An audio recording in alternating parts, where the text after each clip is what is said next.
Criterion have just announced their slate of releases for April 2023, and I have to say I am underwhelmed. Now, if you watch this channel a lot, you know that I am a Criterion Collection superfan, but that doesn't mean that I'm not able to be critical of Criterion when it seems to be deserved. Please hear me out though on this, because I think it is useful for people to hear if they are thinking of picking up some of these releases for this month. So we got 4 announcements. 3 of them are 4K Blu-rays and one of them is a Blu-ray box set. So I'm going to just dive straight into the one that I probably have the most to talk about. That is the 4K upgrade announcement of The Seventh Seal, the film from Ingmar Bergman. This is an iconic movie that is almost, synonymous with Criterion itself. It's spy number 11 in the Criterion Collection, so it's been a big part of Criterion's identity for a long while. So why do I have an issue with this getting a 4K upgrade? Well, it's part of a bigger issue that I have with the way that Criterion has been approaching these upgrades from Blu-ray to 4K, which I think I might devote a whole video to in the near future. But basically, this upgrade, all it's providing is a new 4K upgraded version of the film. As we know, Criterion do not add any extra special features. They don't even change the packaging for when they do one of these upgrades to 4K. The reason I won't be purchasing this 4K Blu-ray from Criterion, and the reason I think many other people shouldn't as well, is because there is already a fantastic 4K version of The Seventh Seal out there. It's this one from the BFI here in the UK, which was released at the end of 2021. It looks and sounds the best it ever has on this disc with the Dolby Vision. I don't think Criterion's is going to upgrade on this. I even think it's probably the same restoration source that they're using, so it's probably going to look identical, and in fact Criterion's may even look slightly worse, because Criterion are known for having some poor compression and encoding issues from time to time, so it could even be worse than the existing disc that I hold here. But of course the reason to own this as well is the extra special features on here which you won't see on the Criterion disc, namely the feature audio commentary from Kat Ellinger, who just provides such great insight, and it's a great listen while watching the movie. So you won't find that on the Criterion disc, because it is the same special features that have been on that Criterion Blu-ray since it first came out. It's also worth warning you that if you own the Ingmar Bergman cinema box set, the mammoth set with like 30 odd of Bergman's films, the copy of The Seventh Seal in that set is sourced from the same 4K restoration. So that Blu-ray already looks amazing. And to be honest, if you put that Blu-ray side by side with a 4K that I've got here, there is a difference, there is an upgrade, but it is not a massive jump. So if you already own that Ingmar Bergman cinema box set, I'd say, it's up to personal preference, but I don't think the 4K is going to be worth the upgrade, especially because, like I said, all of the features you already have on the disc you own. The only people I'd say it's perhaps worth getting is, of course, if you don't own the film at all, then obviously do get this 4K disc. But the thing about these 4K discs is usually it's people who are big fans of the movie already who are buying these. So if you're a big fan of The Seventh Seal, you likely already own it, probably in the Ingmar Bergman cinema set.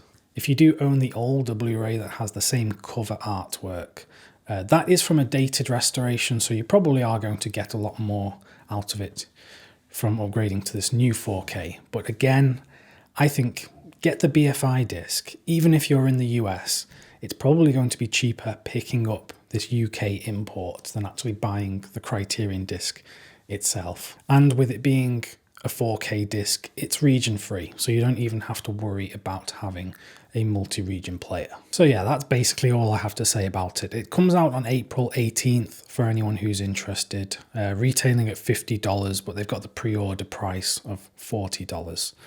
And of course, if you pick it up in a future Barnes & Noble sale, you'll get it for $25. Anyway, moving on, there's another 4K upgrade coming in the form of The Fisher King, the Terry Gilliam movie starring Jeff Bridges and Robin Williams. It's a highly enjoyable movie, and in fact I rewatched it last night after the announcements on the existing Blu-ray, which you can get in the UK as well on the Region B disc like I have here.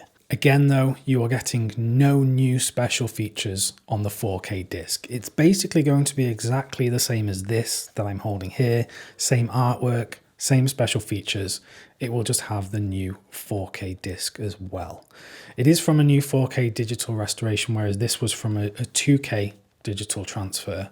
Though I have to say, watching this last night, it looked very good indeed. So it will be interesting to see side by side how good the new 4K disc is. I'd say, again, if you own this already, the 4K upgrade is probably not even going to be that worth it unless you can get it for a really good price, or if obviously you're a super fan of the movie. The 4K is going to be the same spine number, 764. It's releasing on April the 11th and it's the same 4K price. Moving on, the third 4K disc that we are getting in April 2023 from Criterion is the brand new film Triangle of Sadness from Ruben Östlund, which won the Palme d'Or at Cannes Film Festival last year. I have yet to see it. I missed it when it came out in cinemas here. It was only out for about a week over here, so I completely missed it. So I'm looking forward to eventually seeing this on the disc. I think I will be buying this 4K of Criterion, maybe not on release, but perhaps in a future sale. This one is going to be spine number 1178, releasing on April 25th, 2023. On the disc, it's a 4K digital master. There is an interview with the director and one of the actors, and there are two programs, one about the film's special effects and one about a challenging day on set. So it's not the most stacked in terms of special features. It would have been cool to see an audio commentary on there as well as those features. So yeah, kind of light on the special features. I guess it depends on how long those actual features are. They could be really, really long and might actually be worth it. I've already seen some people commenting online about the Triangle of Sadness 4K disc, saying that it seems like Criterion are putting more of a focus on modern films recently and the 4K upgrades. So there's kind of modern films, 4K upgrades, and some of those more niche, obscure films that we love from Criterion because it lets us discover new stuff. It sort of feels like they might be falling by the wayside slightly. I've talked in the past about how I think these bigger releases, more modern releases are good for Criterion to kind of bring in some cash so that they can divert some of that to fund the more passion projects, you know, the more niche things, the world cinema, the obscure classics.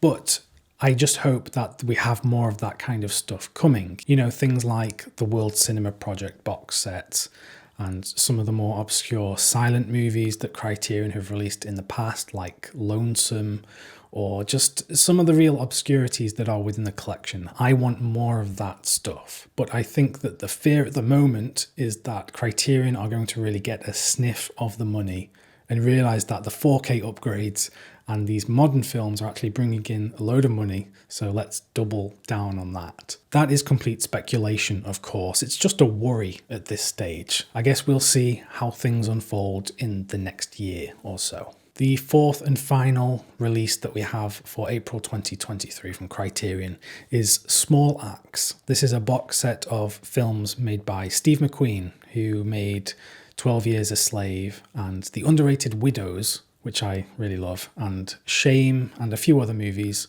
Hunger, which is already in the Criterion collection. Small Axe is a collection of films that were released in 2020 from Steve McQueen. These were co-productions with the BBC, so here in the UK they were shown on TV, they were readily available on BBC iPlayer, and I think they still are streaming there as well. And elsewhere in the world, I think these were shown on Amazon, because I think Amazon owns the rights to these or something like that. I'm not too clear on the rights, but nevertheless, we're getting the box set on Criterion Blu-rays. So I'm sort of in two minds about this release.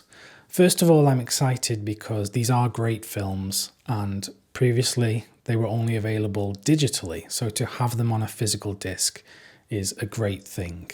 They were available on a UK DVD, but that's DVD. We'd kind of like at least a Blu-ray in this day and age, and I even think that DVD has started to sell out, so I don't even know if that's being produced by the BBC anymore. Why I'm in two minds, again, is the reason that these are modern films. They are readily accessible if you want to go and watch them. You can find them online within a few minutes, and they're in no danger of getting lost to obscurity. And I'd say that it's likely that the people that want to watch these films have probably already come across them online. Of course, there are always people that just buy physical media, so they will discover them through Criterion, which is a great thing. But again, I would just love if this month we could have gotten at least one obscure gem, something that would have been a real discovery for me, because we've gotten 2 4K upgrades of films that I already own, many people already own, and we're not even sure how much of an upgrade they're going to be because of no extra special features. And then we're getting Triangle of Sadness and Small Axe, both which are readily available. They are in the conversation today, so they're not obscure, they're not at risk of getting lost.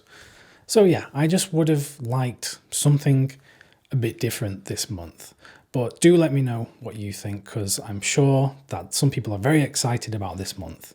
And don't get me wrong, I'm not ungrateful, because this is better than getting nothing. We could be in a situation where Criterion is no longer around, and that would be a very sad thing.